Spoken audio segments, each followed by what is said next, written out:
Ladies and gentlemen, are you or a loved one looking for mobility and accessibility solutions in Sudbury?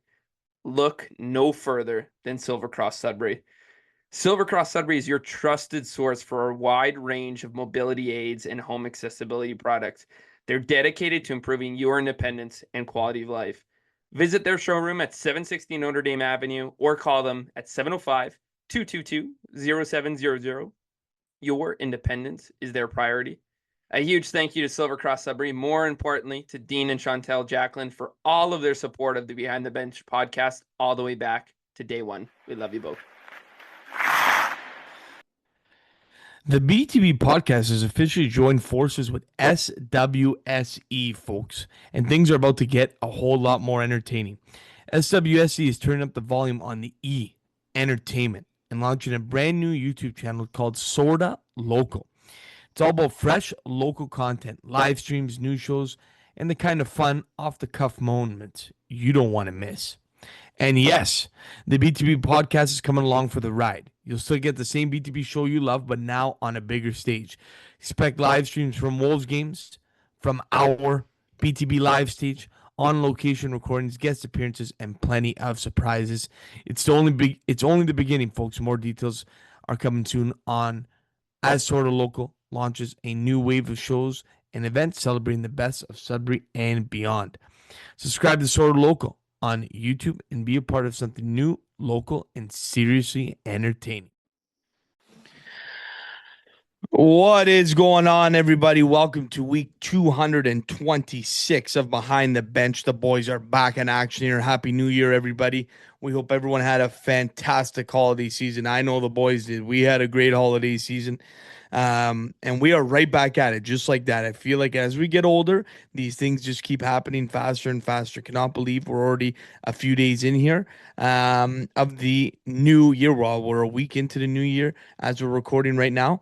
Ladies and gentlemen, you got myself, Alex Shumino. You got Tommy Vlahos, Mano Imano tonight. You can find Behind the Bench podcast on all podcasting platforms and YouTube. You can also find us on Instagram and X. We've been flying on X during OHL trade deadline at BGB podcast _. And you can find us on TikTok at Behind the Bench. If you want to buy some merch, you can find us on if you want to buy some merch, www.btbstore.ca, and all other things BTB, www.behindthebench.co.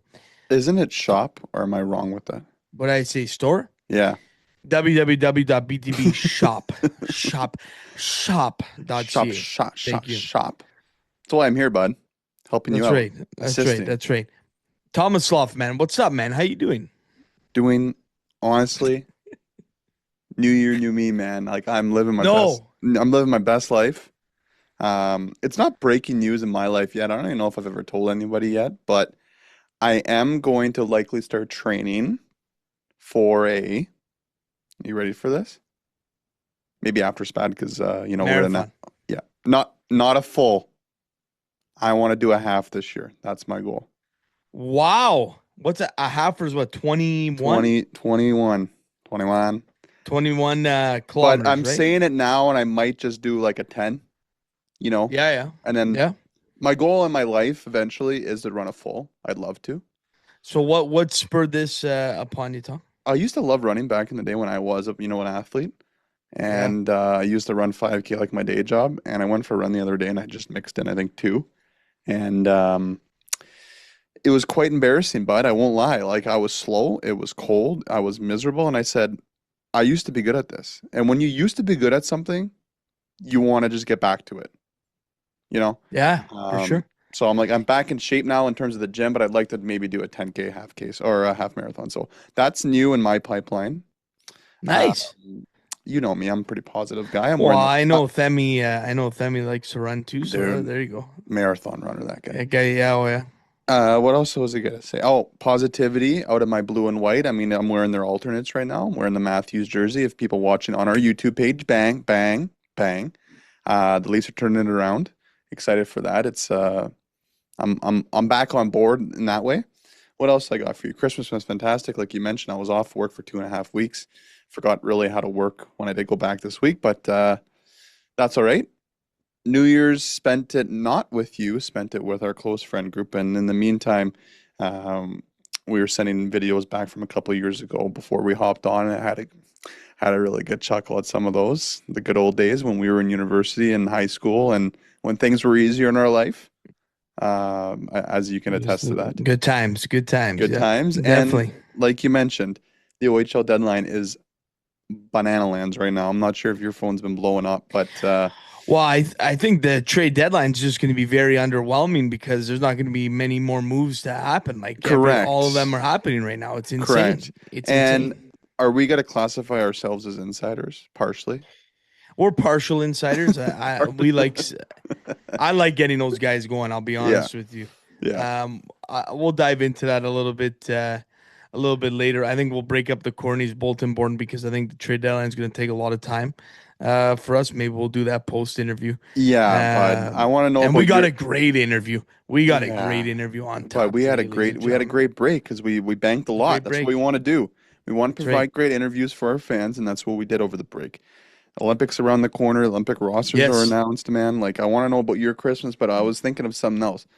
Man, I know we are talking about the big announcement eventually, but I was back on the ice last night with you. It feels great. Shout out to Pro Am. Went to Pro Am today. Got another twig. Love you, Pro There Am you go. Sports. Like I'm loading up the gear again for a big SPAD run here, and back on the ice tonight, Wednesday. So I'm Yeah. basically a full-time athlete. Well, hey, listen. If you're listening to this, it's already out, ladies and gentlemen. We Yeah. are coming back to SPAD hockey, and I know a lot of people are probably wondering, why are you doing Why? this? Yeah, Because you said we were done. I said we were done. I said we were In done. the fine print too. In the video. In the Yes. video, I was pretty content with that. But I think, We celebrated like that was it. Like we were retiring too. Like yeah, we did. you had a We few did. you had a few laps. But okay, if we win again this year, like what's gonna mean more? This one? Man, if we go back to back, that would be something. You know what I mean? And then there's the conversation. Do you go Of for a the three-peat. three-peat? Right? That's you go full Jordan Bulls. But let's not get too ahead of ourselves. Yeah. What I will say is I don't know. At the time, I thought, I was pretty content with that being it. Yeah. But I don't know. I think I think it was Zach Matheson had said at the table. I think folks said it at the table too. That day we were celebrating, like, hey, we're saying this now about I think we're gonna want to come back again. And it wasn't until late that I made the Late decision. December. Yeah. And really, I made the decision to throw it out there to the guys to see if they would want to go at it again. Kevin McClellan had a lot of He pushed hard. he pushed hard. He wanted Yeah. it. And he convinced me. Said, you know what? Let me throw it out there. And if we were going to get 99% of the team back, then I would not have done it. But everyone wanted to go, and we're going to do it again. Just a couple of changes have been made to the team, but 99% of that group wanted to go again, and I'm very excited for it. So, yeah, I think it's just the itch came back. I'm Mhm. fired up. And I will say, hey, not to toot our own horn, but I think we're just elevating this tournament, Tom. No? Correct. Like the amount of players, content, but now the teams we're hearing that are going to be there this year, like Yeah, it's going SPAD to should be. thank us.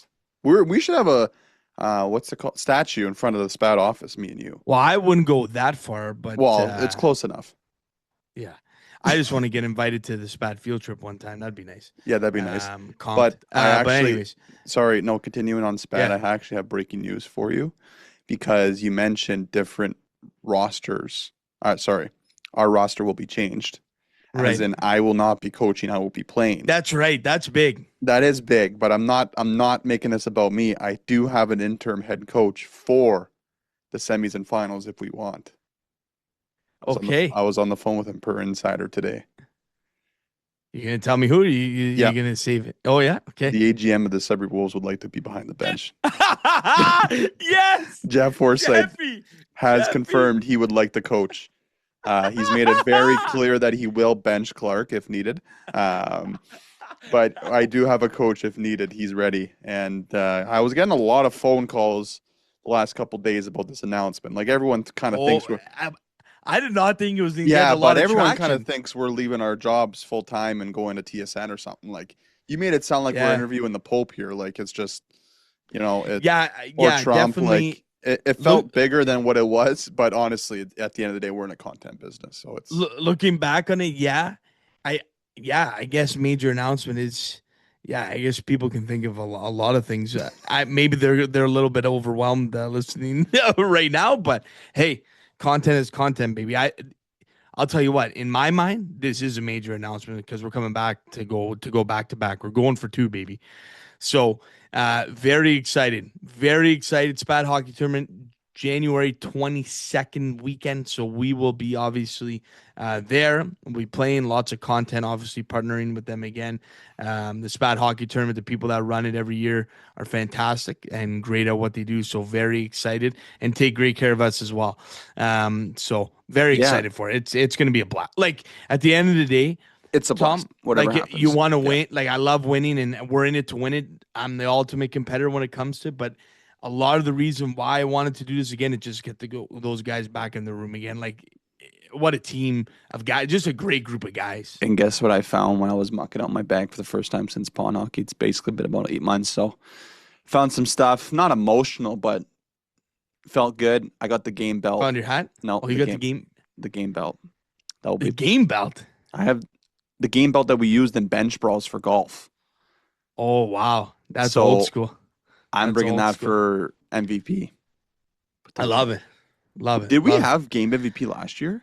Yeah, What did we we use used a though? hard hat, Greener's hard hat. Yeah, but Greener's, Shout CUTs. shout shout shout out Greener. Our number one fan on the I don't pod. think Greener listens to us anymore, Yeah, but it's shout tough. out Greener. Yeah, we had to cut him for me on the back end. I mean, you can say that's a small upgrade, but sorry, Well, but but I here's you what had I'll to say. make it's business. You had to make some tough decisions, but It's some tough decisions.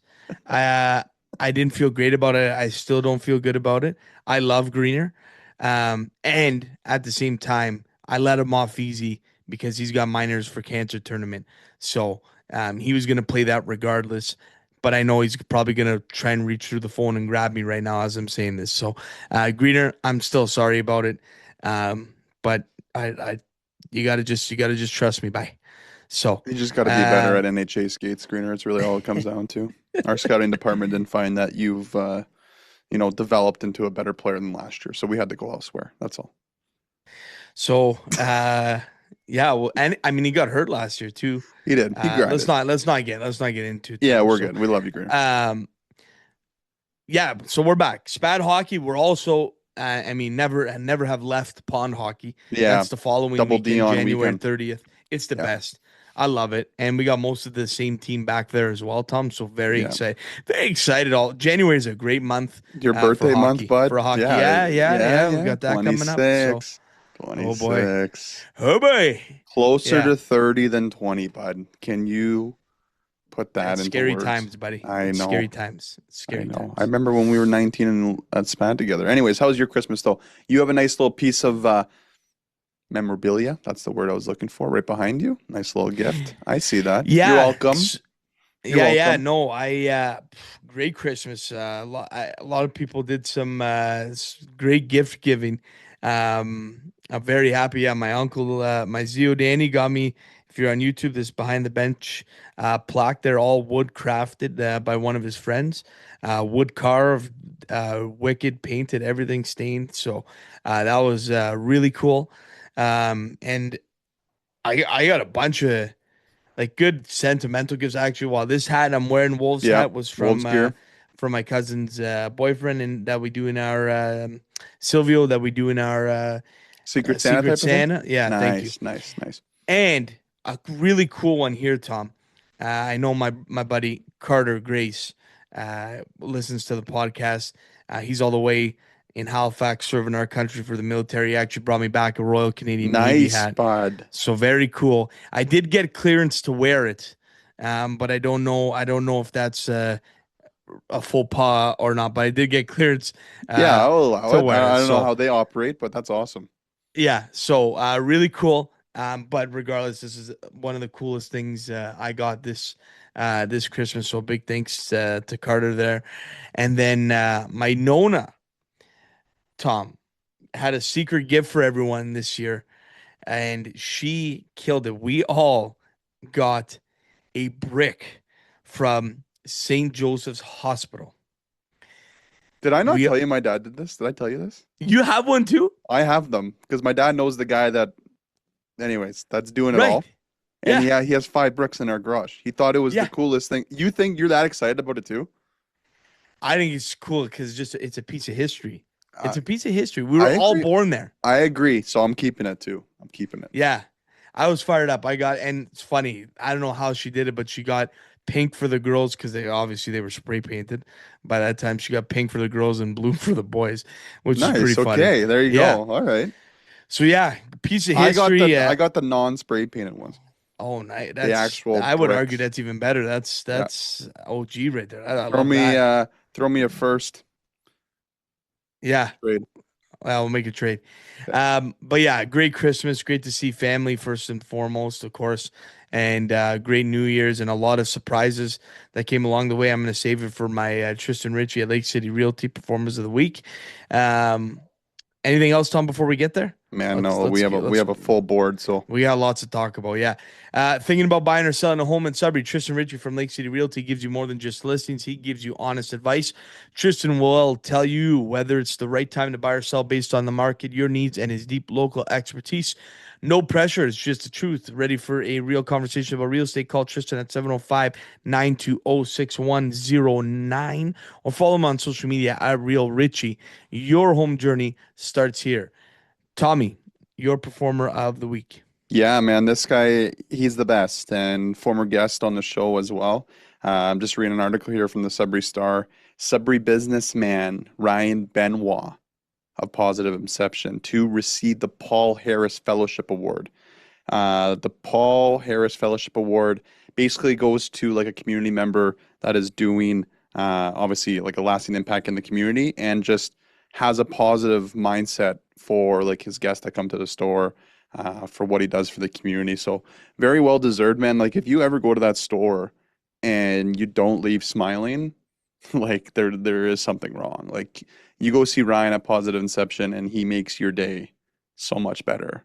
Like I'm not saying you're going there and you're having like the worst day of your life, but it's like if you're having a down day, work's driving you nuts or whatever the case may be, and you go see Ryan, he'll put a smile on your face and he's the best. So he's getting that He's the award. best. He's getting that award at a dinner, I believe. I think it's February 6th at the Caruso Club. So I love he's that. already earned so many awards for what he does with Positive Inception. Such a great story, and I want to give him another shout out. And obviously, he's got his own pod now too. So Yeah, he's doing great with that doing too. great It's work, awesome. man. And I'm happy to see that he's still doing that on and for what we've been able to do with him. And I know Spad kind of partners with him as well coming up here. So I thought it was a fantastic award for someone that's very deserving.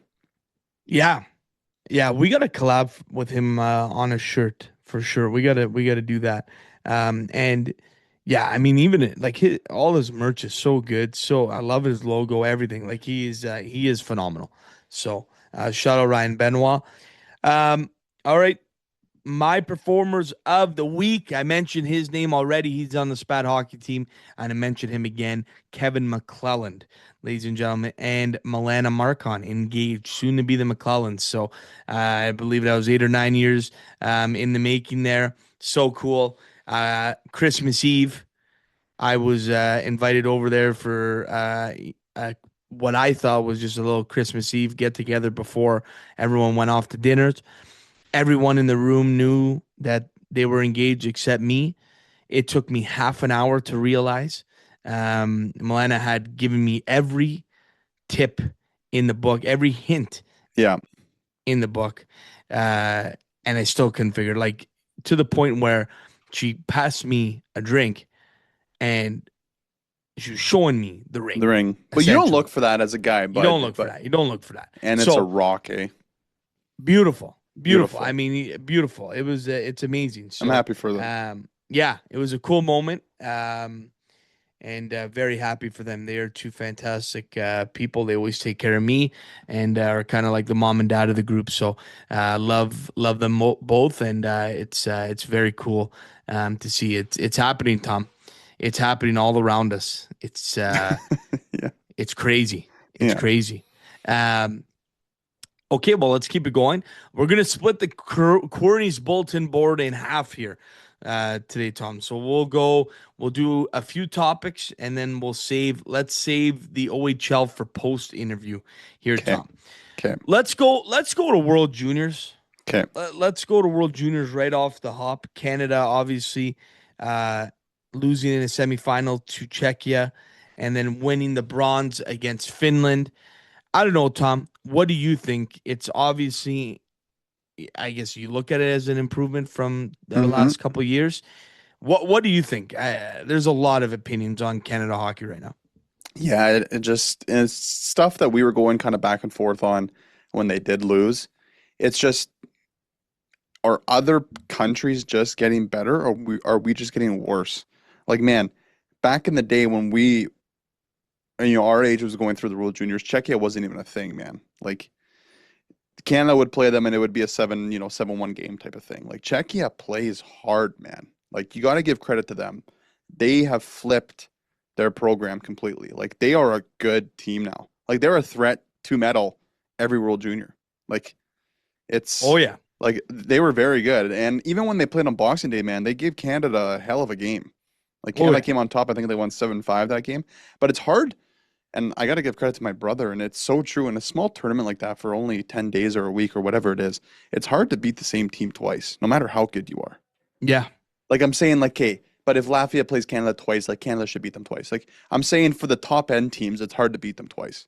And I think Canada was just missing, man, the lack of intensity defensively. Like, it kind of goes back to how many games we covered in the OHL with the Wolves and every other team that we see that comes through and plays them. No one cares about defense anymore, dude. Like you can blame the goalies all you want. Like, you got to make a save, but it's like high danger chances and 2-on-1s, 3-on-2s out of the wazoo. Like, nobody cares about defensively. Now, like, do you start taking guys on your third and fourth line that have half a dozen points that just know how to play the right way to win? I think that's where you have to go. If you're looking in the mirror, if you're part of Hockey Canada, how do you get them back to winning gold and, let alone making the final? It's probably back in the day when you had, I know we're biased because we're a Northern pod, Marcus Foligno running everyone through the boards and just flipping the identity to get your top guys back out there that are more skilled. Like, you need more of a team identity, and that's what I think Canada's lacked the last couple of years, to be honest. I mean, you covered it pretty much head to toe. Words were Tom. flying off my mouth there. That was beautiful. Yeah, thanks. There's no defense. There's no defense in junior hockey right now. What I watched, even like Zane Prek, who is one of the top defensemen in the tournament. But yeah, it broke the. We're gonna use the word defenseman here with a grain of salt. The guy's he's a forward. Mm-hmm. Like, what happened to like a Mark Stahl? What happened to like a Brent Seabrook or a Shea Weber, where these guys would stand in there, Pronger, for example. Yeah. All these guys, all these stay-at-home defensemen that played defense, right? Took pride in getting the puck out of the zone. You know what I mean? Like, not jumping into the play. Like, I watched Brett just jump into a forecheck, like, there was no pressure. The Czechs had the puck, full regroup, and he just jumped in and forced a forward to play D. Mm-hmm. Like, we've completely lost this idea of defense, especially of team defense. Hockey. Yeah. Team defense. Yeah. Like, chipping pucks out. What happened to the Canada that would go out there and play physical? And like you said, Tom, obviously we posted a ton of Foligno. We love him. Like, and they didn't even win that year. Who was the other guy on his Cassian, right? Cassian. Yeah. Like, you don't see that anymore. I think I know. we have gone so far down this path of skills and Stick all handling the, through the triangle, man. Like that's how the new kids do it. It's like and that's all it is. All these skilled skates and all, like it's a rant. Maybe I'm old school for saying that, but you're what not. happened You're to not. like learning how to play the game as a team? Like, and even Chickless was talking about it. Like they take hitting out of what was it, minor peewee? Yeah. You don't hit till major. No, they took it out of major peewee. You don't You hit don't hit until minor till minor bantam. bantam, Yeah, it's which is almost too late. you four Teen. you 14 Yeah. you 14, right? Yeah. So all these kids are running around with their head down, like we're playing skilled hockey. It's basically 3-on-3 hockey here. Yeah. Shinny. Like what happened? Like it's a systematic problem, if you ask me, Tom. And like I don't know. Maybe this is a bad take, but like all these high draft picks that were on Canada, like are they that good? Like I don't No, know. man. No. Comparatively, No. like who is someone was telling me like this team would have gave before the tournament happened and everything went down. Someone was telling me like this team can go toe to toe with the 2005 team: Crosby, Getzlav, Bergeron. No. It's not even close. No. It's Now, not Chin, even close. Tom. since them not winning, and I know he had a pretty good tournament, and you can argue that McKenna might not even go first overall now. Like, I mean, he had a good tournament points wise, but like, yeah, but he's in the same realm as Alexis Lafreniere. Like oh he has it yeah, planned out in the NHL. Like he's good, top six guy, not a point per game McDavid Crosby type of player that everyone thought he would be, it was going to be. Like it's just I it honestly kind of drives me nuts that it's so broken, but it's like you fast forward to next year, and if you don't win, I think it's in Red Deer. If you at don't home, win and Red at Deer and home, Edmonton, yeah. like the program of Hockey Canada, like it starts maybe in the grassroots, and we always kind of I talk think about it, it's a man. Like, systematic problem. I think it's a yeah, systematic it's problem not based on rather you than the having a bad, players. yeah, you're not having a bad year because it's been like this for 3, 4 years now. They finished fifth 2 years in a row, and they just won bronze. When have you ever seen that out of Canada? It was almost Right. guaranteed finals every time, every And it time. is crazy. Like it is crazy the expectations, right? Like we're losing it over a bronze medal, and Yeah, but Jim, like you're losing to if a Czechia, who was never really it, good. it's expectations, right? It's expectations. And I do think all these countries have caught almost right up to Canada. Yeah, that's what I Like mean. United States is right there with us. Sweden. Uh, Sweden right there, obviously better. Czechs now, right, have definitely come out of nowhere and are right there with with Canada. So I think there's a systematic problem. I think minor hockey has gotten. I honestly do agree with what Carlo Koliakovo said, where these teams are just chasing to make super teams, and I we're not Points learning and how to it yeah. points like we're not learning how to play the game together anymore. Like it's just all these skills sessions. Like I know you want to develop and get good, but what happened to You like learning by playing? You know what I right, mean? yeah, you're almost learning bad habits though when you become so skilled. Like I don't know if that makes sense the way I'm saying it, but it's like For how many sure. times do we see really skilled forwards in the OHL have like 2.5 minute shifts because they don't care, For sure. but they have 4 points into the first star and they're like They they're the don't man. back check. But I'm like, I wouldn't want this kid on my team. Like you know what I mean? Like, yeah, sick that you went bar down twice, but like you can't get the puck out in your own zone.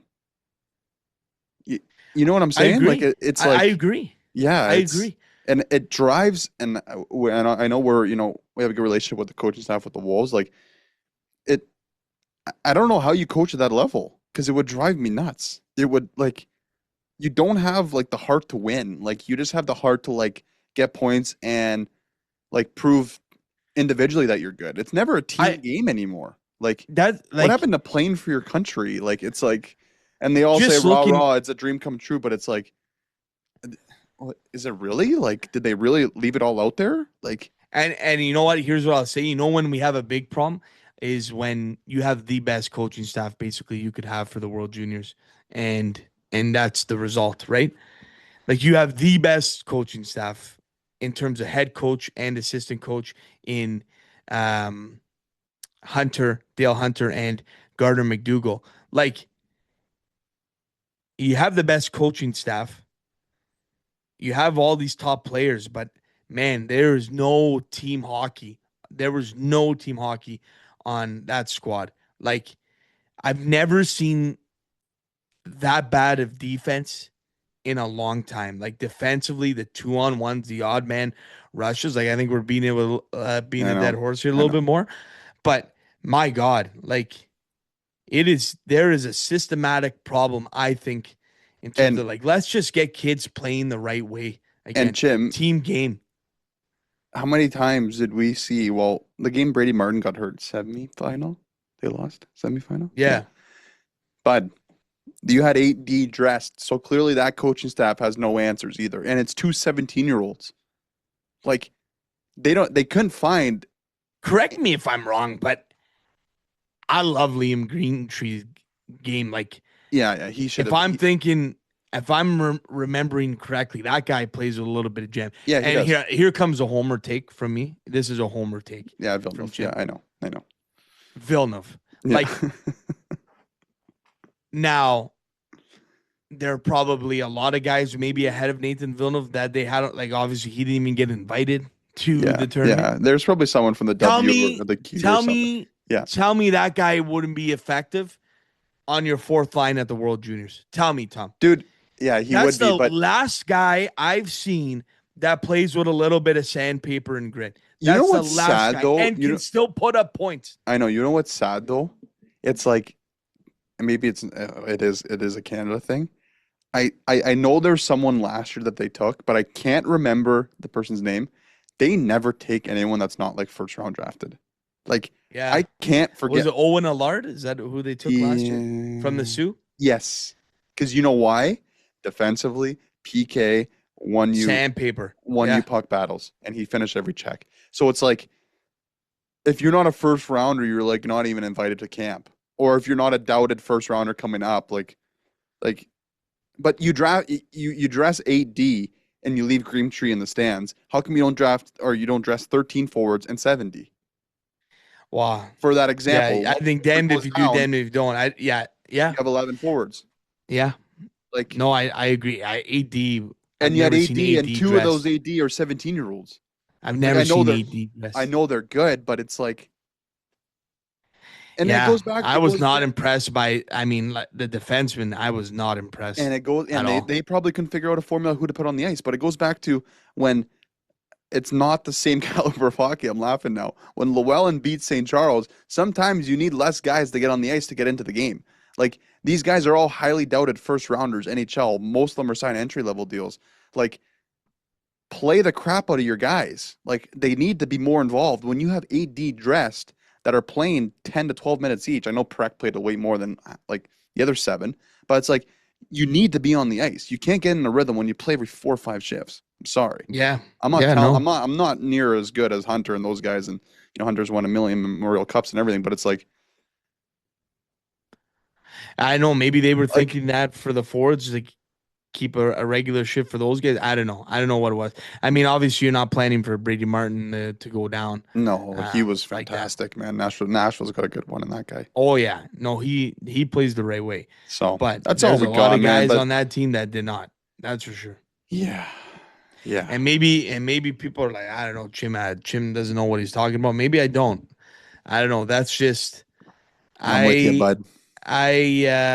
I miss the way it used to be, and we posted that clip of it. It is a little different. Like it is a little different. It is. I feel it's completely different. Not little. It's completely different for me nowadays. Like there's just no like. Wait till you see these guys in the Olympics, Tom. Right? That's like I I know know. we're talking NHL here, but those watch these guys play, and I know juniors to NHL is obviously a major difference, but I don't know. There's to me, there's a little more pride, Yeah, a ton more, my opinion. But it is what it is. We'll keep it moving here, ladies and gentlemen. yeah. Hopefully, the World Juniors can figure it out next year. I also hate the take. Oh, we could have had Celebrini, Schaefer. I hate that take. I hate I that take. fully agree. I hate that take. I fully agree. Like You're taking the that best year player from an NHL team just to help you win a gold.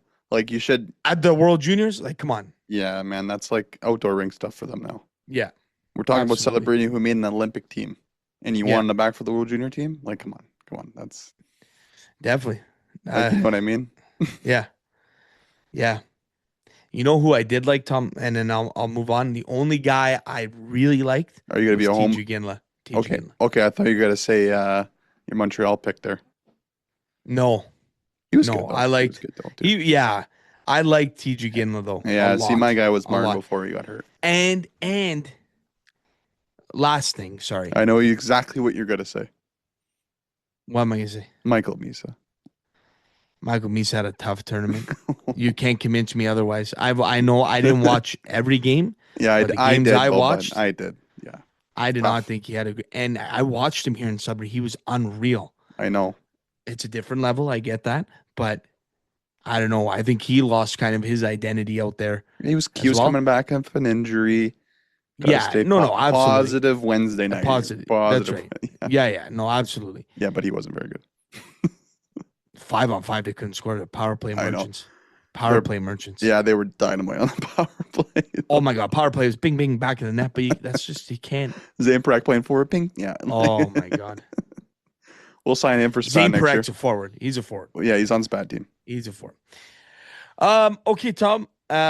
Just a quick high school hockey update here for you, Tom. St. Charles Cardinals are still atop of Division One. Llewellyn follows them. They have not played a game yet since the break. Same with Bishop Carter.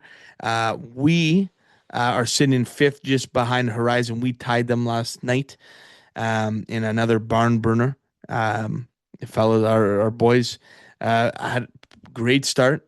Played hard all the way till the end. It's just no lead is safe in high school hockey. Let me tell you that, Tom, especially a 3-0 lead. When you're up 3-0 in the first, that's a tough lead to keep in high school hockey. So a tough one, but got the point nonetheless. And then Lively behind us in sixth, who we play tonight. Battle of Highway 17, I like to call it. And Div 1, Div 2, C&D, Lockerbie, Confed, Champlain, and LaSalle. So that is it for the high school hockey update. Usually we have Mace here to dive into it a little bit deeper, but we'll just keep it rolling here for time's sake, ladies and gentlemen. Sudbury 5, Tom off to a hot start, 2-0. Joey Pudister looks great as coach. They look like they haven't missed a beat. I think there's a good team camaraderie, eh? Like Dumping the you can Gatorade tell, on him. eh? Yeah. Oh yeah, you can tell. There's a good vibe with that team. What Yeah. did you think of the Rock Monster jerseys, Tom? I think I love them, to be honest. I like them. I think they're growing on me. My classic dad, you know him very well, okay? Yeah. He's like and he's pretty involved with what's going on in sports in Sudbury, okay? He thought because they changed their name for the theme for the jerseys, the Rock Monsters. He thought there was another team, like another Sudbury team. He thought they made two teams. An expansion. Yeah. Yeah, he goes, did I not know about this? I'm like, oh my God. Like, it was just classic. Anyways, yeah, the jerseys look great, and they look phenomenal. Like, you mentioned the chemistry, and that goes a long way. We talk about this all the time. Any league, any sport, look at the Jays. They all loved each other. If you have that team camaraderie, you're going to go a long way. And it looks like they got it, so. Yeah, definitely. All right, ladies and gentlemen. Well, we're gonna save the OHL trade deadline talk till after our interview, so we'll send it off right now to Rowan Henderson of the Sudbury Wolves, ladies and gentlemen. A great interview, a great chat, and a great kid, live from the Sort of Local Network studio. So enjoy that one. Another in person. Take care. All right, we're here at the Sort of Local Network office here, the studio. We're here joined by a member of the pack today, ladies and gentlemen. Drafted 12th overall in the first round of the 2024 OHL U18 priority selection. This person had a strong start to his OHL season this year, being named to NHL, Central Scouting, and the McDavid Top Prospects game happening in January. one of the best penalty killers, Tom. I think you'll agree with me. Yes, We've seen it in a in the Wolves league. jersey. Please welcome Rowan Henderson to the B2B podcast. Hendo, how we doing? Oh, good. You? We're good, man. We're doing good. good. We're good. Off a major weekend at home. Obviously, you guys sweep the weekend. How are you guys feeling so far? Yeah, that was a good weekend. Really good. It was huge to get those 2 wins, and hopefully we keep rolling off that. Yeah, for sure. Oh, yeah.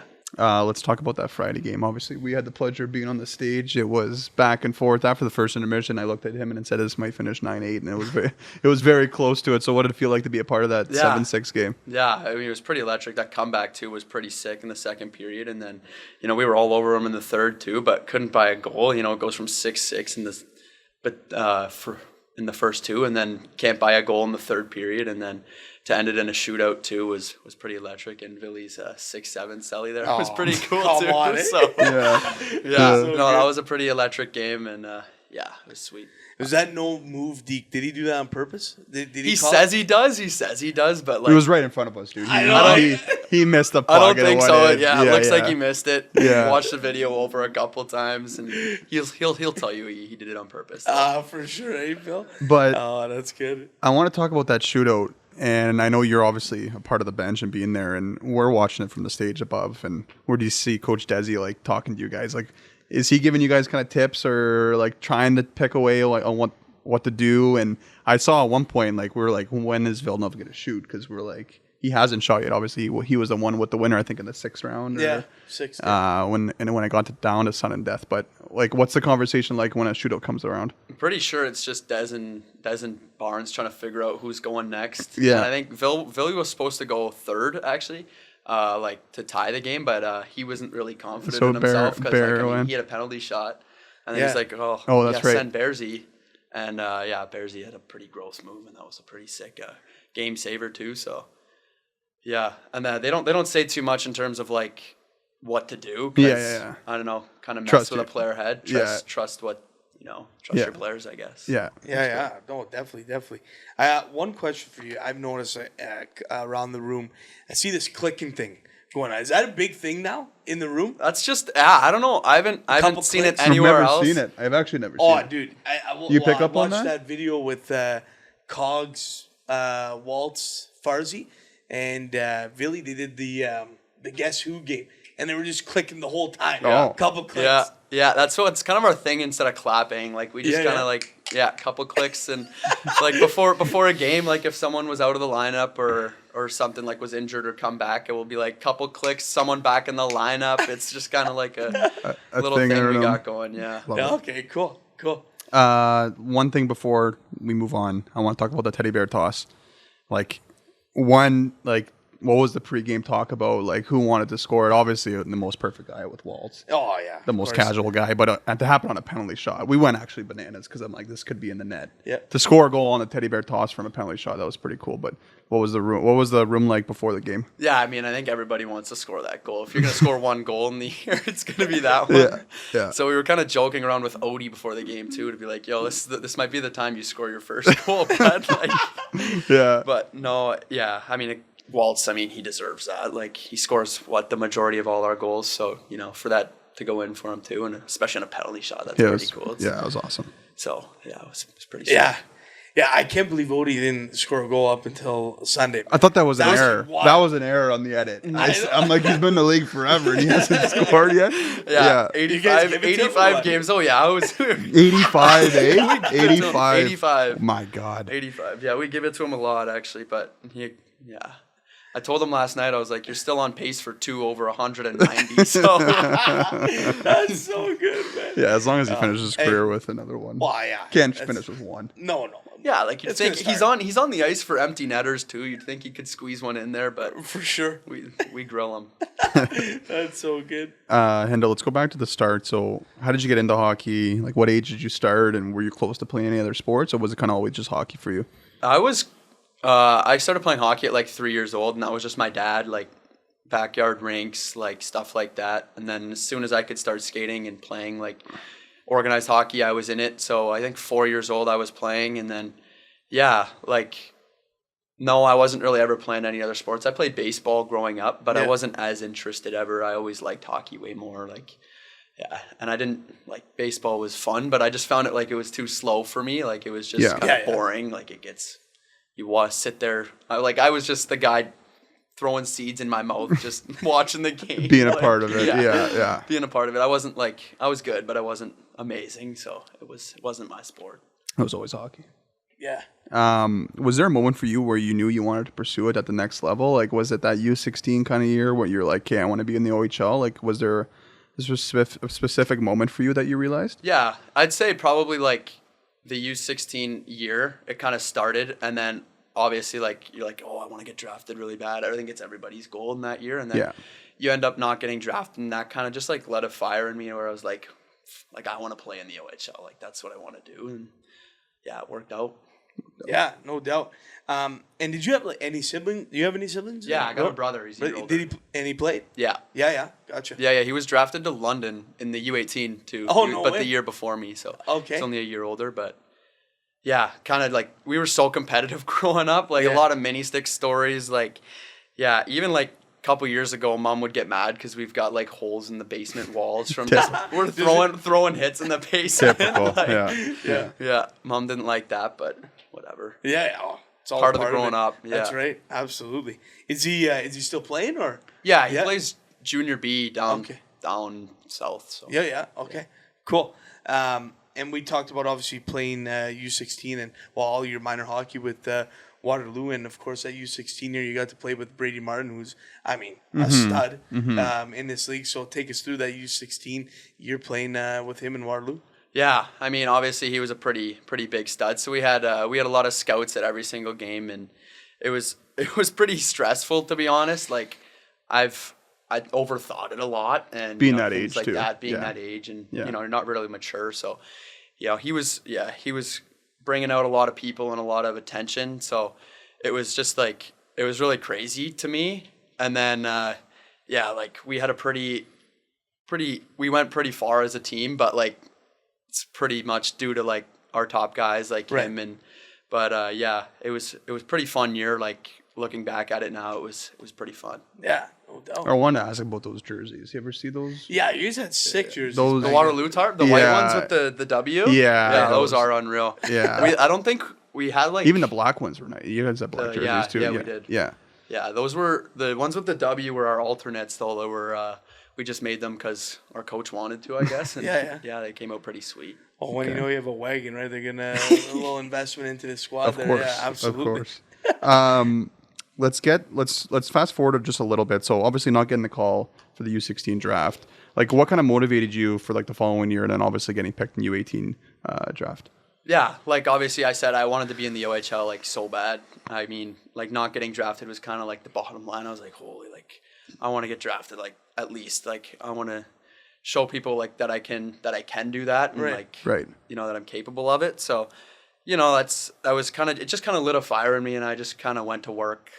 Yeah, that whole summer and that whole year before, and thankfully Sudbury picked me. So definitely. And I guess in that U16 draft, were you ever close to were there teams calling you saying, hey, you might come? No, nothing. The only team that called me in my U16 year was Sudbury. No, okay. The only team. Really? All right. So yeah, I had a call from Ryan Yessie, and I was like, oh my gosh, like this is insane. I was kind of like baffled that I was getting a call from an OHL team. I was like, holy, like this is nuts. But I remember like that meeting, it was so bad. I remember he asked me a question and I couldn't answer it for like a minute, and I was just kind of sitting there saying like, was it over Zoom or like? It was over the phone. Yeah, I was sitting there. I was like, nothing was coming out. Nothing was coming out. Yeah. And I'm like, I tried to go on mute and ask my mom what to say, and then I was like, no, I can't because it's gonna take too long. And yeah, it was just a gong show. Like I wasn't in a spot to be drafted, and I wasn't good enough. So there was a lot of maturing like as a player and as a person, like obviously needed to go into being drafted, but it worked out great. Sure, absolutely. Well, I mean, safe to say, I think the Wolves were on it there, and they got to snag you in the first round of the U18 draft. So coming back around that year, was it more of like, okay, I have a good sense that this is actually now my time? For like my U18 year? Yeah. Like I could feel it. I was so much more confident. Yeah. I was like, I put in a year lot more older. work in the summer. I was a lot stronger. I was a lot bigger. So Yeah. you know, I was a lot better, and I grew a lot as a person too. So. Yeah, definitely. Tom? I want to ask about obviously getting there. So what was kind of like the first kind of camp for you, and like take us through, the first time coming to Sudbury and all that sort of stuff. Yeah, I mean, it was fun. I showed up for camp, and we got to meet all the people, meet all the coaches, and then it was rookie camp that year. We had rookie camp and main camp in the same week, so it was a long week. But No kidding. we played one game in rookie camp, and I had a pretty good game. I think I had 2 goals and an assist. So I showed out, and after that we had a meeting with Barnes, and then basically he was like, "I can see a player like you being on my team," and that kind of was like, okay, Yeah. it was kind of the start. And then a day later, Paps calls me into the office, so I'm like, all right, maybe I'm signing, and I didn't end up signing. He just said he wanted to play me in another game. So we already had a lot of camp games. There was already 2 a day, so then I had to play in another third. So I was so tired. I was like, I thought I was signing, and then I go and I'm finding out playing a third game. I'm kind of pissed off. Yeah. But then he did the same thing the next day, and then he said, I'm gonna make you play another game, but then we're gonna sign you. Oh, great. So then I was like, yeah. Sweet. Thanks. Yeah. Hey, I'll play another game. Yeah. No worries. I'll sign No you. worries. I'll play Yeah, another that 5. last game probably No didn't matter. problem. You're probably like, you know what, I'll go out there now. Yeah, I don't care. Yeah, Oh, that's awesome. sick. Well, so when you came to Sudbury, was that your first time coming to town here? Or have you been here No, before? I actually played it. I think that might have been where Pap scouted me, but I played in the what's it called? Big Nickel? Tournament? Big Nickel tournament. Oh, okay. In U18, we ended up winning that. Yes, We won that our that's U18 right. year. Oh, right. That's Yeah, right. yeah. Nasty. Yeah. That's It's like the sick. best tournament Yeah. in Northern Ontario. For Right? U18, Big oh yeah. For It's a U18, really yeah. big tournament, U18. Yeah. Every team We comes. were kind of a wagon, so. Yeah, you guys, yeah. Kind of no big deal. I love that. Now, obviously coming here and now playing in the barn, the old barn for a bit now, like, there's always the debate on the new arena and this type of stuff, and it looks like we are going to get a new one here. But what do you like about the old barn, and how do you like playing in there compared to the other OHL barns? I like it when it's packed. You Yeah. know, you can feel there's a vibe.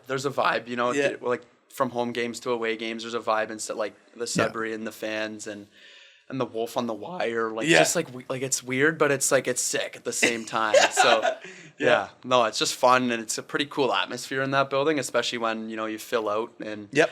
and they get the wave going and stuff. Like it's Yeah, that's pretty pretty cool. cool. Yeah. So Definitely. it's a lot of fun to play. I'm sure seeing the Wolf on the Wire was a little different for you for the first time, eh? Yeah, well, I didn't know what it was, and I just kept seeing like pictures of it on the Instagram. Well, because I followed the Wolves after I got drafted, so Yeah.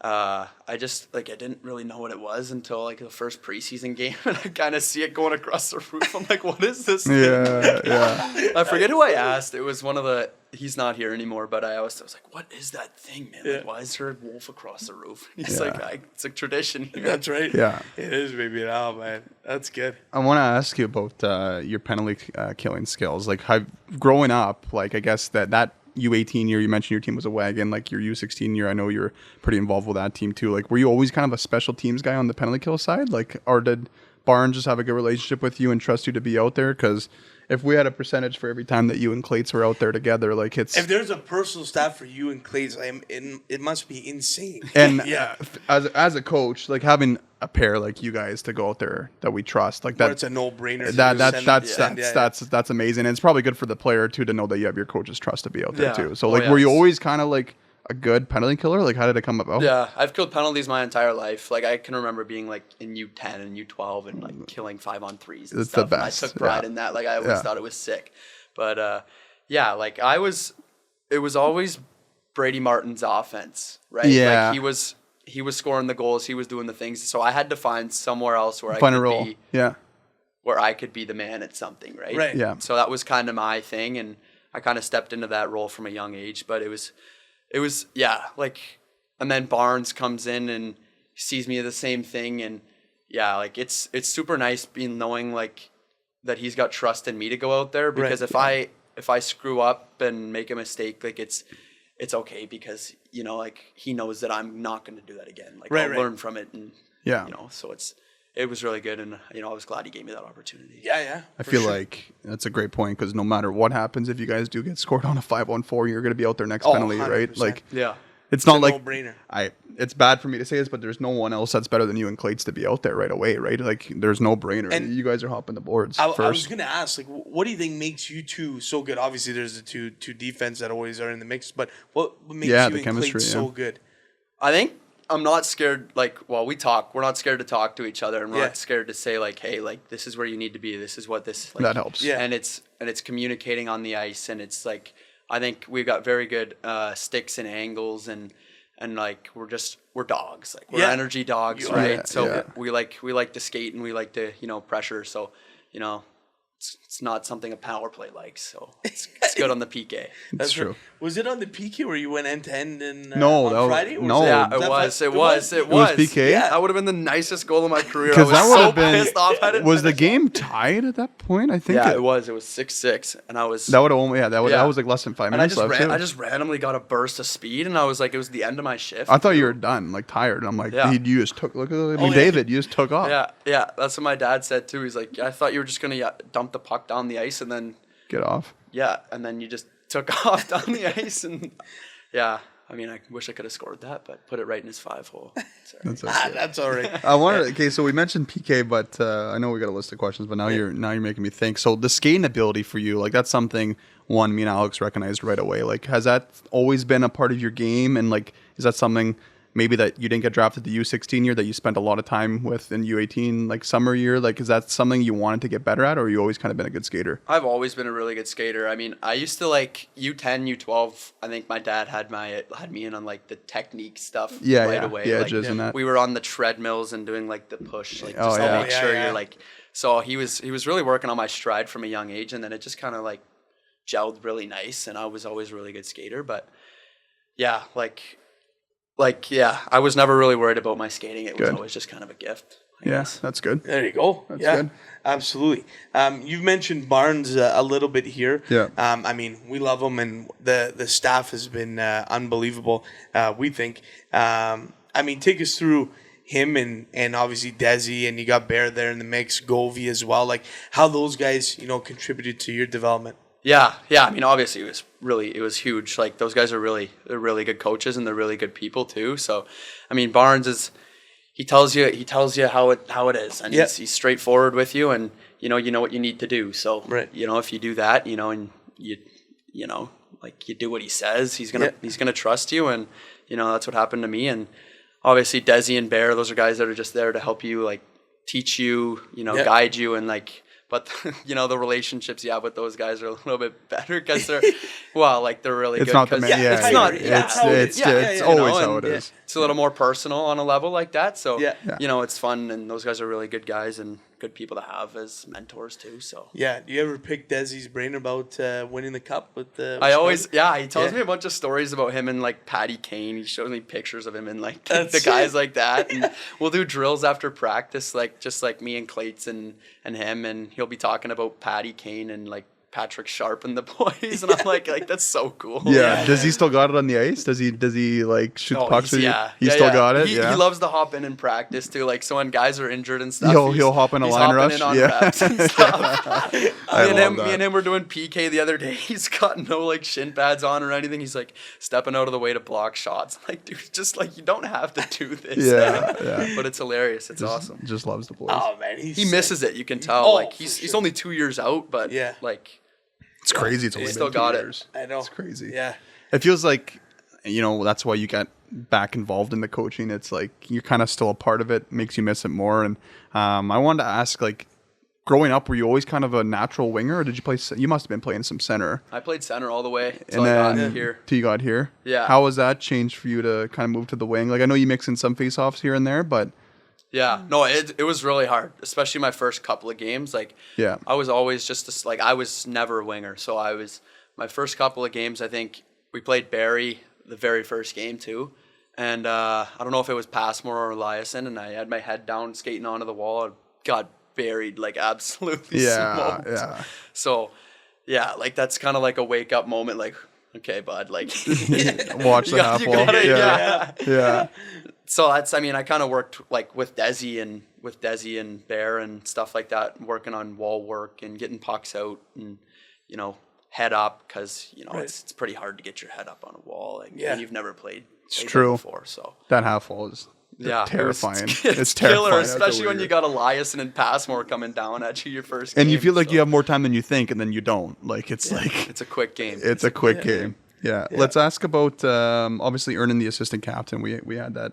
Like, what did that mean to you? Obviously, like, a little bit of a longer journey, and, like, you know, wearing an A for an organization that's, you know, well-known like the Wolves. Like, what did that mean to you? Yeah, I mean, I was honored. I was really surprised, to be honest, like, when I got called in there for that meeting. But I couldn't be more honored, and I was so grateful and excited to be like, okay, I'm a leader on this team, and I can help, like, the younger guys and, you know, just be a role model for a lot of the guys there. So yeah, I love it. Definitely.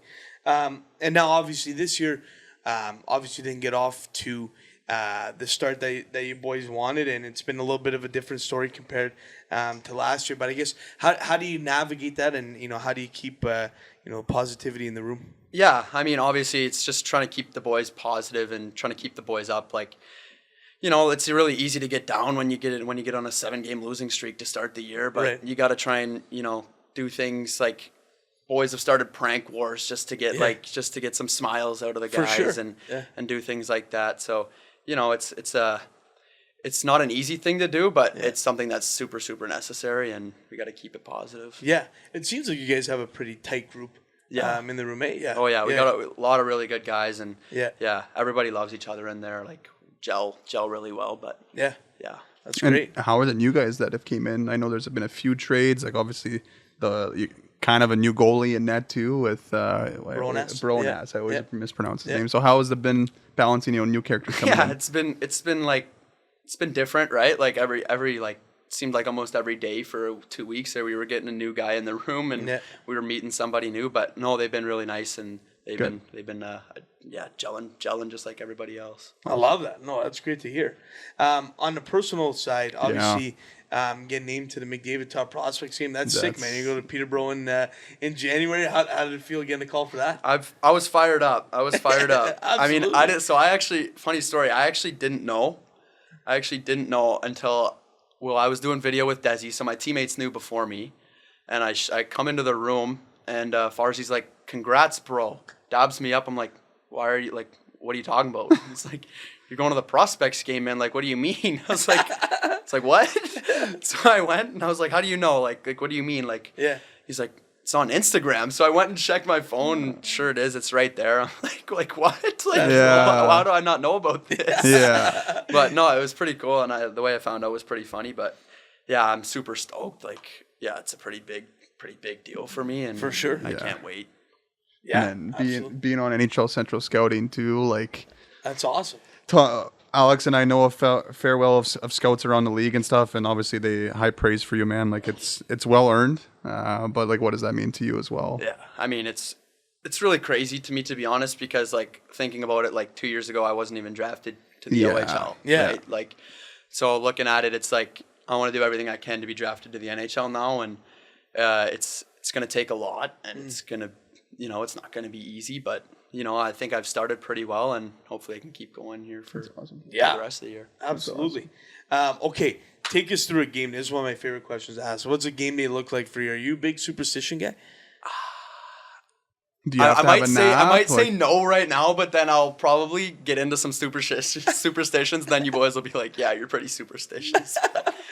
So it must have been different from when you were a student to now, because you know you're at school and stuff. Yeah. Well, like, are you sleep optional? This year it's a lot optional. different. I mean, this year it hasn't been as optional. Benny and the boys aren't too happy sometimes. They have to go to school on a game day, but no. So I just wake up probably around 8:45, 9. Head to the rink, pick up Jan and Braden, and then head to the rink.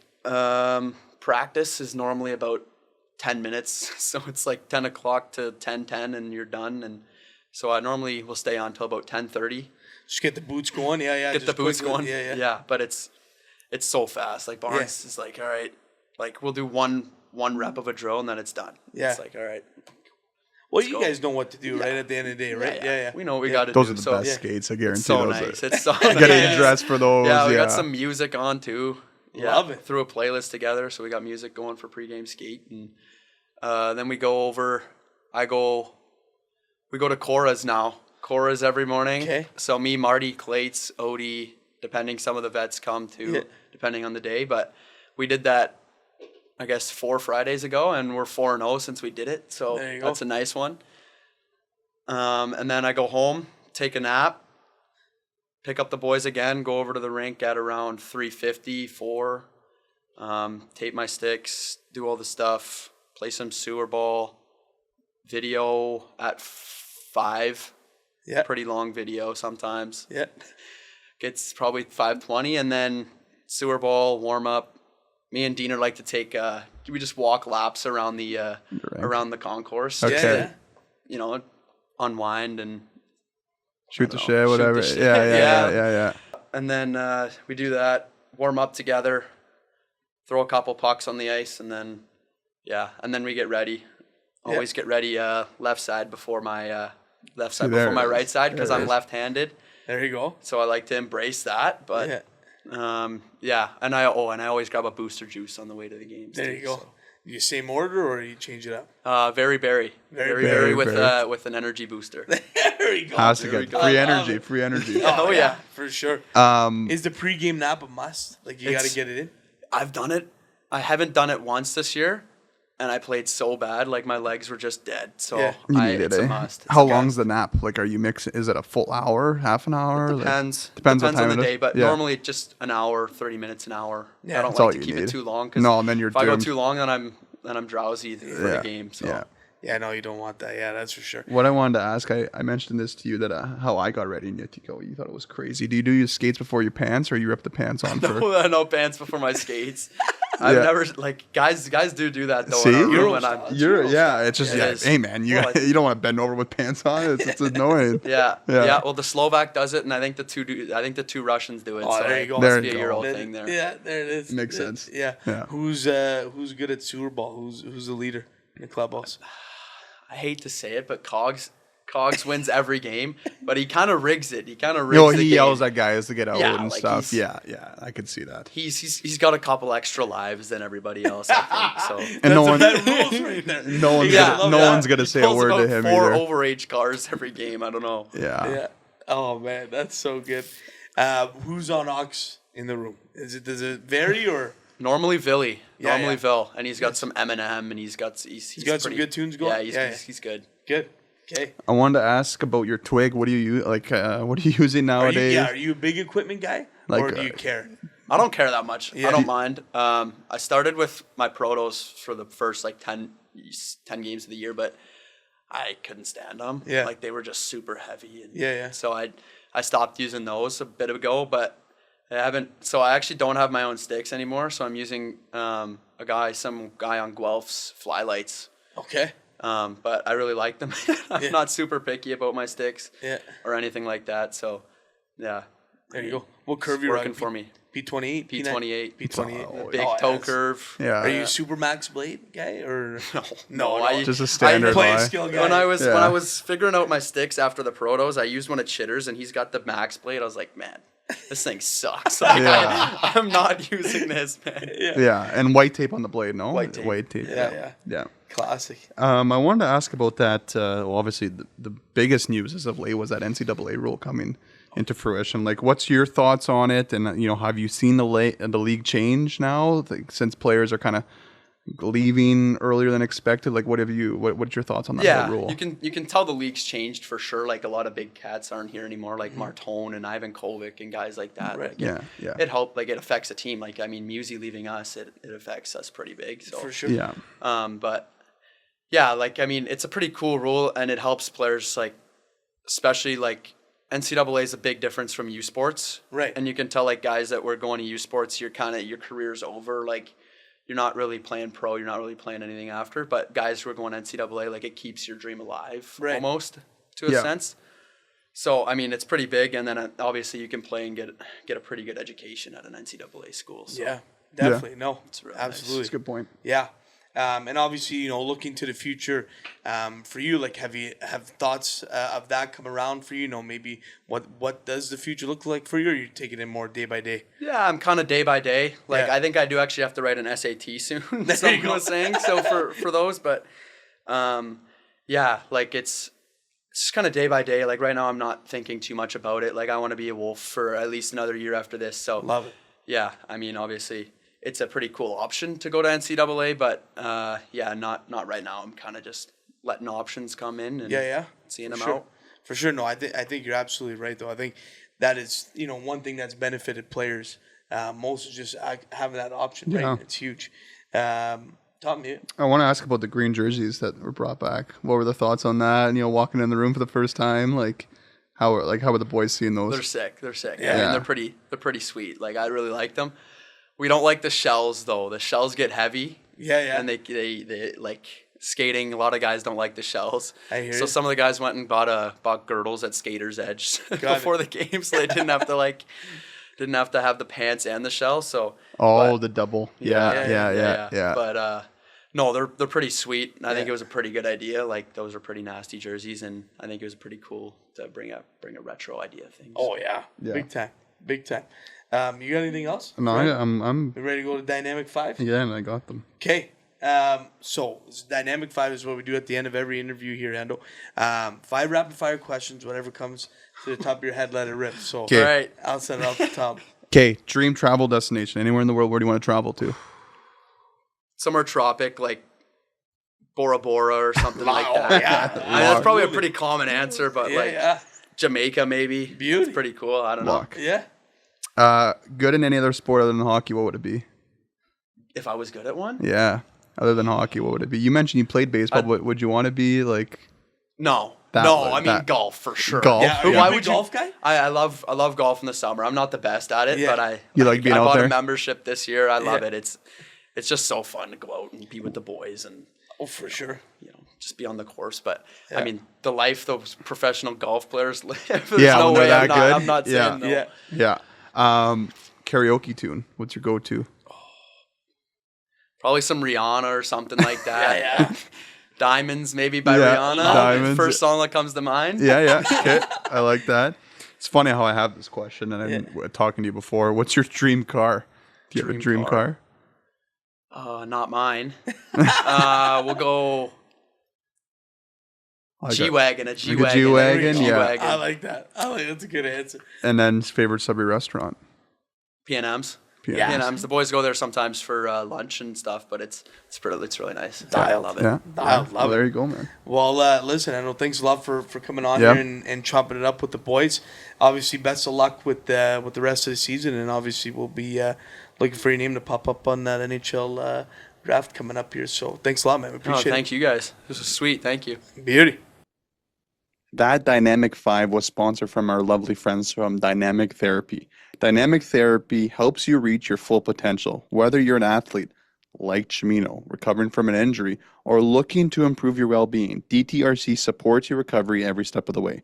They offer services like athletic therapy, physiotherapy, massage therapy, chiropractic care, strength and conditioning, trigger point injections, on-field care, and ACL rehabilitation. Visit their brand new facility at 2095. That is 2095 Armstrong Street in Sudbury. You can call them at 705-919-3311 to book an appointment, or you can go to their Instagram page at DTRC Sudbury for any updates. Get back to feeling great with DTRC, where your recovery is their priority.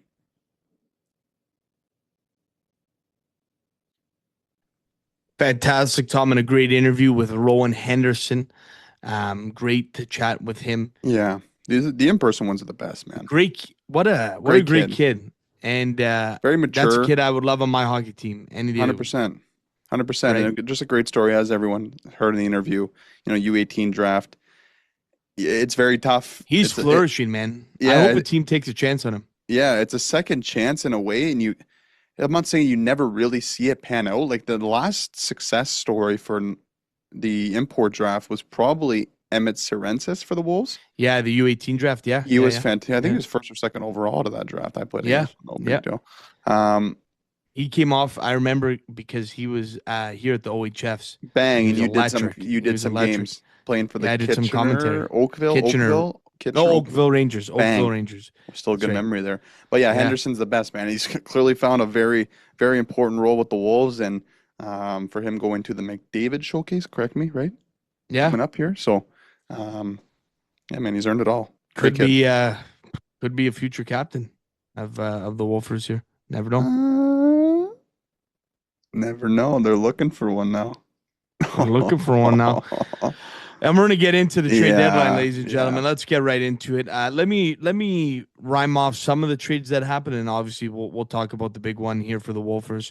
Gabriel Sherratt, Tom, we actually got to see Sherratt play for Kitchener. He got traded from Brampton to Kitchener for Adam Valentini and 1, 2, 3, 4, 5, 6, 7, 8 picks.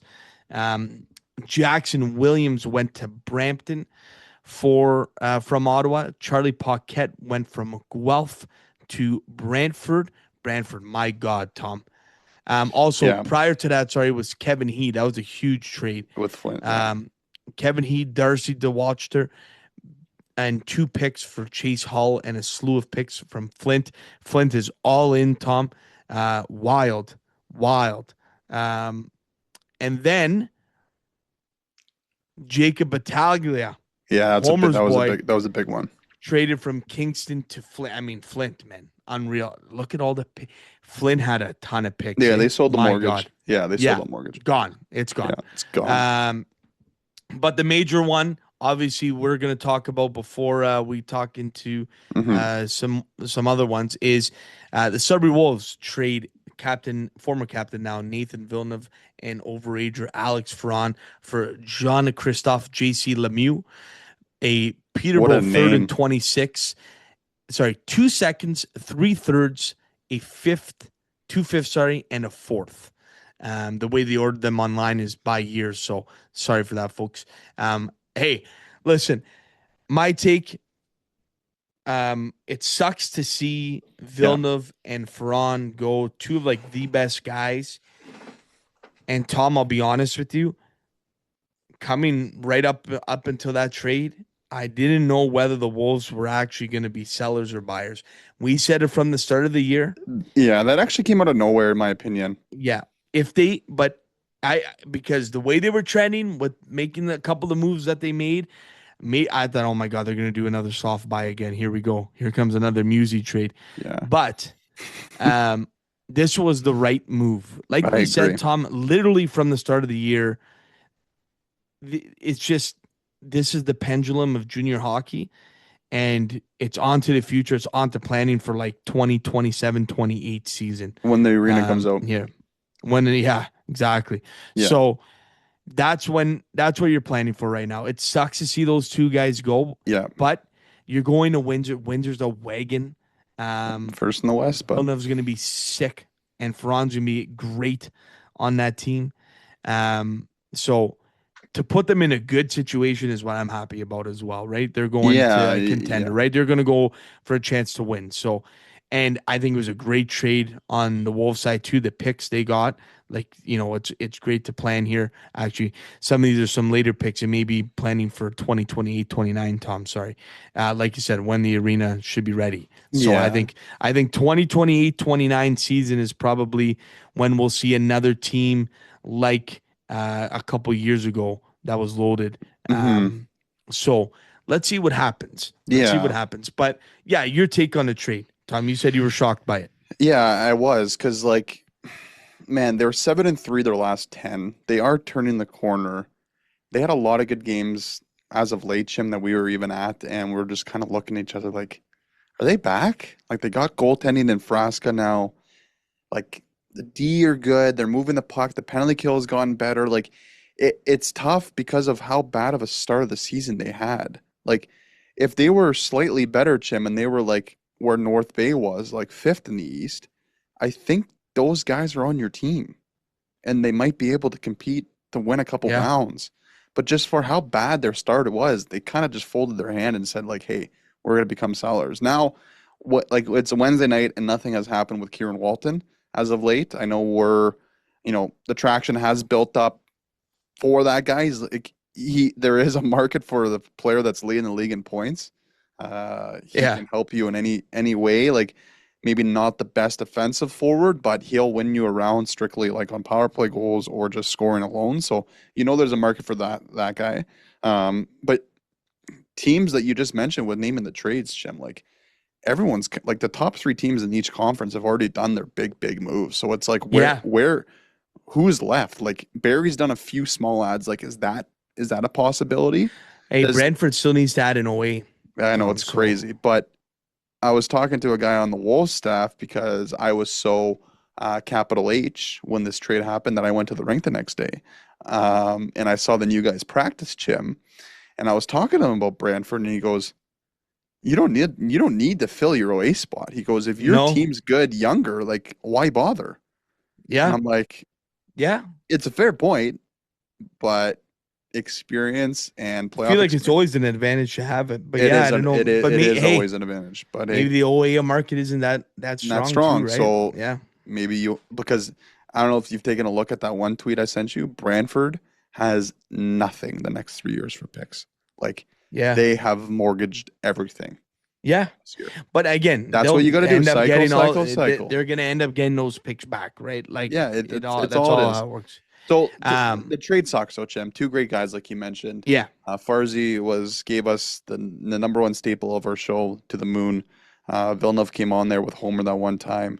Obviously, you mentioned it's so hard trading the captain of a great organization. He's, and he loved it here. Loved it here. You don't see many guys embrace it. Like he did. He loved it, right? And just from talking to a couple of guys on the staff when I was at the rink this week, man, it was not an easy conversation. A lot of tears. Very hard to leave. And Farzy, like I can't even imagine, being from here, leaving. But like you mentioned, you're going to a great spot. And if we had Homer on, we all know when he was dealt to Windsor how good of a facility it is, how good of an organization the hot it tub is. steam room, my God, so those guys are going to get taken care of. What the hell was I missing?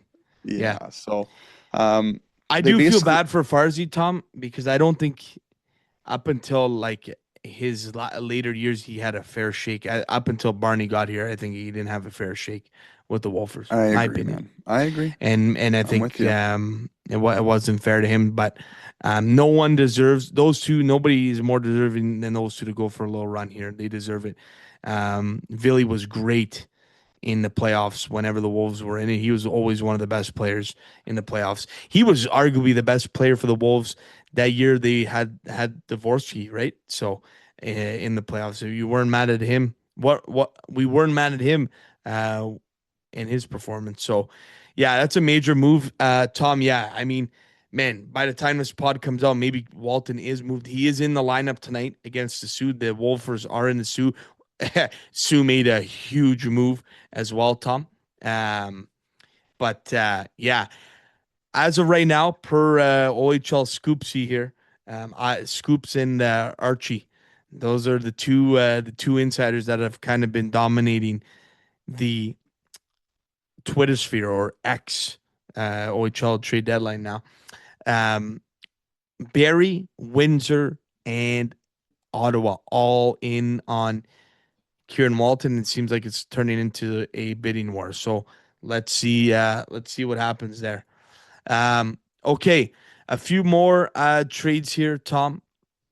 Let me pick some of the bigger ones here.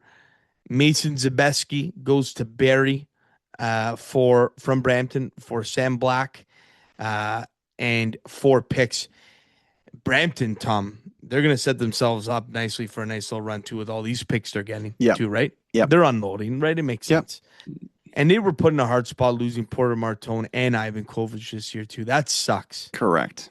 Because maybe you could have maybe tried to go for a little run, or you could at least sold those guys, right? Yeah, for a million more stuff. Yeah.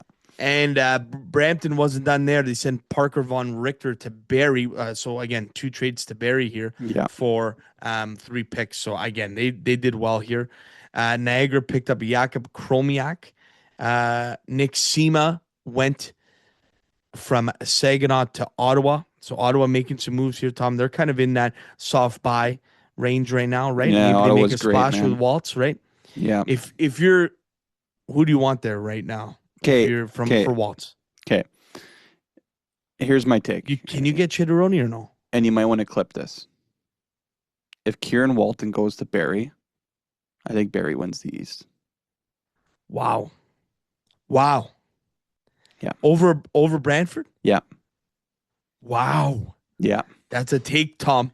But- That's a take. But I know we were hard on the decor, but when you got Keishon Aitchison playing every second shift, I actually thought another good forward for them was Boydon. I can't say his name. Oh, Baudouin was good. Yeah. Yeah, and you had a score with Walton. Like, man, they just got a lot of power. Like, and they play that gritty kind of hockey, man. Yeah. I wonder who you get from Barrie. I don't know their roster. I'd have to that look, well. but Yeah. you can't get Chitteroni for Walton, I don't think. No, I know. It's too late. I think you would have had to do that earlier in the year if you wanted to get more. Because now, Chim, talking to a few guys that we know, wink, wink.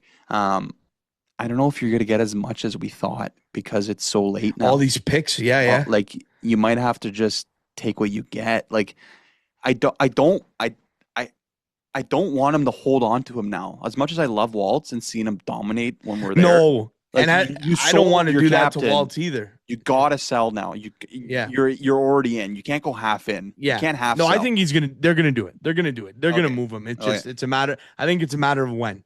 It's a matter of when. Another guy. But you are right. It is getting dry quick. Does Artem Gonchar get you some traction? You're right. I don't disagree. You can't have sell, Chim, if you want your cycle to turn around fast. Because he can get you 3 picks probably. Yeah, I don't mind that at all. A fourth and a fifth. Like, take that. Yeah. You know what I mean? Yeah. I would say anybody, any and all are expendable, right? Yeah. I think right now. But Frasca. But Paulo. I love Paulo Frasca. We're gonna get him on the pod. What do you think about Cogs, Tom? What do you think, Cogs? No, I don't think again, a great guy. I just don't think there's the OA market. Teams already got their guys, except for Brantford. But would he accept? I want to see that jam back in his game, man. Would he accept a third, fourth line role to go there? But does Brantford have a younger guy that already does his role? You know what I mean? Right. Yeah. No, it's a why sell good point. Why sell 2-3 more picks when you have a guy that's younger? That's a draft pick of yours that already does it. Yeah. I don't know. That's a hot take with Barrie, but I like their team. I really do. Okay.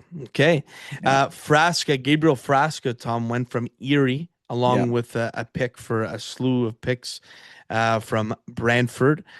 Sam O'Reilly, big trade out of London. Tom Kitch. Oh my God, loaded up. With London. Jared Woolley too. Yeah.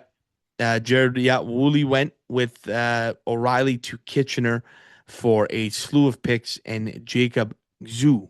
Could you imagine London dealing your 2 really good guys and still being 3rd and 4th in the West? Like, you're still making the playoffs. You still might have home ice, and you're just dealing guys.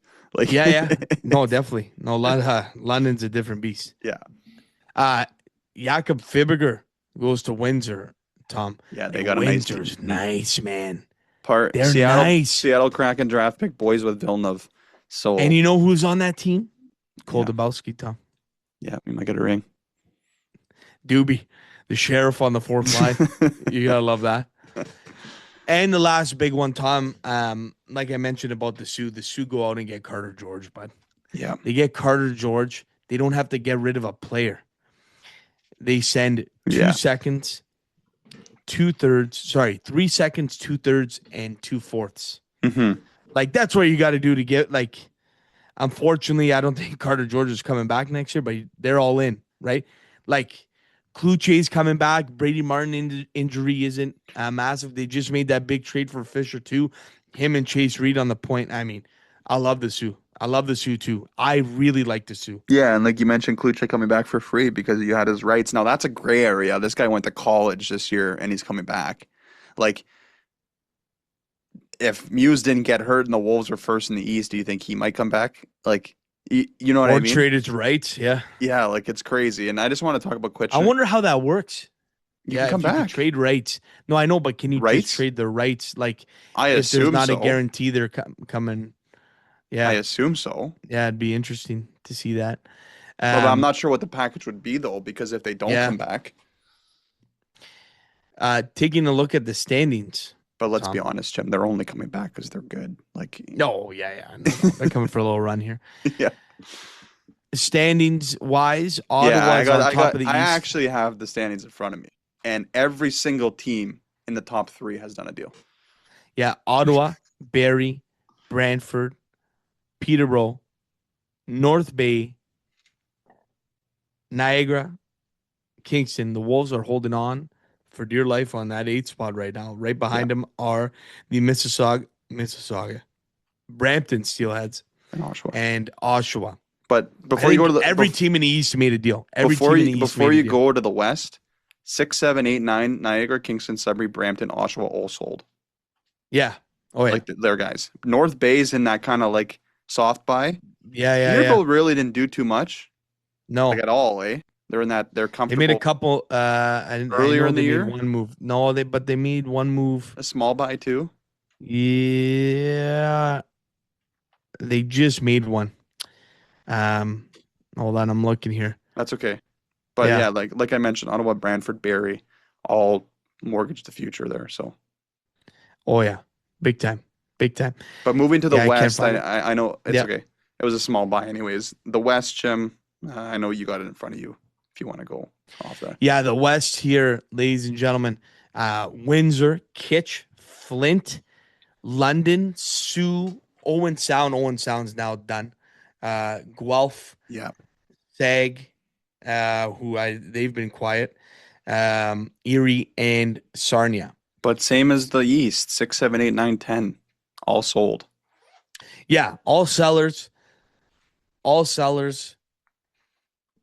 I mean, I think London's obviously going to drop below In there, yeah, the they're in that Sioux. cell too. Yeah, but those top 4 teams, Tom, I love this because the last couple of years have been like 1 or 2 teams from each conference. Yeah, there's like now 4 it's like now, 4. man. Like Four that look, can really do it. like we talked about Windsor, we talked about the Flynn ads. Yeah, Kitchener, I just sent you the tweet. They have 12 NHL draft picks on their team now. and the Wolfers beat them, no big deal. Shut up, Jake. Yeah, they had Proska, sorry. They had a few guys at World Juniors. And you talk about the Sioux. Like, who's coming out of that West? Oh man, who knows? It's going to be electrifying. Yeah, it's If crazy. it's any not one of those 4 teams, we should quit the show. Yeah, no, I agree totally. And then I would say there's 3 legit teams in the East, in Ottawa, Barrie, and Brantford. Correct. Those are your Correct. 3 legit squads I'm glad we're all on the that same are page. going for it. Yeah, we're all on the same. I think everyone agrees with us there. So Yeah. The Wolfers, though, Tom, obviously had a nice little stretch there for a bit. Couple big wins. I believe Paulo Frasca now 3-1, but he started his Wolves campaign with 3 straight wins.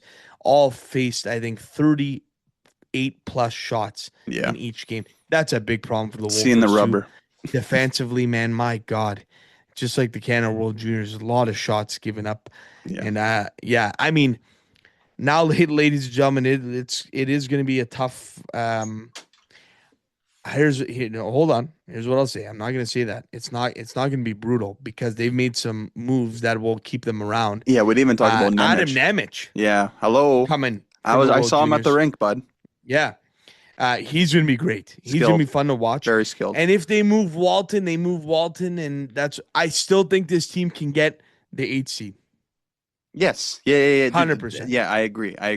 So, for what I would like to see in that Walton deal, like I don't want to see a Carter George picks. Like I know that helps, but give me a young. No, I want to give me a young guy. I always mess up his name. They got Like, JC Lemieux. I'm excited to JC see JC Lemieux. Lemieux. I saw him Yeah. on the ice, bud. Yeah. Pretty- I'm excited to see him play. Yeah. Excited to see these new guys. And also, now maybe this opens a spot. Maybe Mason Walker can try and draw in here. That's what I mean. Would be nice, right? Would be nice. If to you see. get another young guy in that trade, Need one more your- young defenseman, I think. Yeah, your next year team, doesn't look that bad. Like No, I agree. If does Nemec and Chauvin stick around, I think they would. they would. They would. Gonchar won't. No. Won't. No, No. so trade him. And then hopefully, I agree. And then hopefully Chitteroni Comes back soon. Yeah. comes back healthy. But definitely think the Wolves. Like I think the Wolves can catch Kingston. Like, even if they move Walton, I think they can battle around for that 6, 7, and 8 seed easily. Yep. Right? And they got the goaltending to do it now. Both Bronas and Frasca. Italian. I love Frasca. But the Wolves are in a good spot for the future as of right now. Can get even better if you move Walton, maybe Gonchar, and maybe an OA as well. So we'll see. Mm-hmm. We'll see. It's And they're in the suit tonight. The Twitter sphere is going nuts. I got the guys going again on Bo Richter, his brother Randy. So that was fun. Yeah. But it is funny to see these insiders go bananas on. We'll see if we can get one on. I think it would be hilarious. Yeah. That is the OHL update, ladies and gentlemen. The Wolfers will be on stream this Friday, ladies and gentlemen. We'll be back on stream doing the intermission show. They play host to the Niagara Ice Dogs, so that'll be a big one. They are in the Sioux tonight, like we mentioned. Obviously, you'll be listening to this on a Thursday, but they are in the Sioux Wednesday night. That's always a tough road trip. The Darren Backer, Sioux, midweek. That sucks. And then, Tom, I think a game would be fun to go and watch is the Sunday Ottawa's in town. Really. And they're wearing the greens, bud. And they're wearing the greens. Maybe Kieran Walton's potentially on that Ottawa 67s team. I will not be in attendance Sunday with you, though, bud. I hate to break it to you. That's totally fine. I may go and watch by myself. NFL playoffs. Go Bills. It'll be interesting. Go Bills. They play at 1 o'clock. And then the Wolves in a couple weeks, Tom, host Flint. So that'll be fun too. Yeah, we got a couple good games coming up, man. And then coming up is the interleague games. They play home and home with Rowan Henderson. And I believe those are going to count. Correct. For points. Yeah. So that's interesting. Yeah. Interesting all the way around. And that, ladies and gentlemen, is our OHL update. Lots going on, and we'll kind of recap the rest of the deadline here coming up. Obviously, the 9th is a couple days away here as we're recording here on Wednesday. And that, I believe, is going to do it for the podcast, ladies and gentlemen. This episode of Behind the Bench. A great one thanks to I was going to say Nathan Villeneuve. Maybe we'll try and get Villy on too. That's nice. Sad, eh? Yeah. But obviously, thanks to him and Farsley for what they've done for this squad. Thanks for Rowan Henderson for coming on and chatting with us. And we'll be back next week for another banger. Week 227. So we'll see you then. Love y'all. And we're back going for 2 Spad Tourney. Ciao.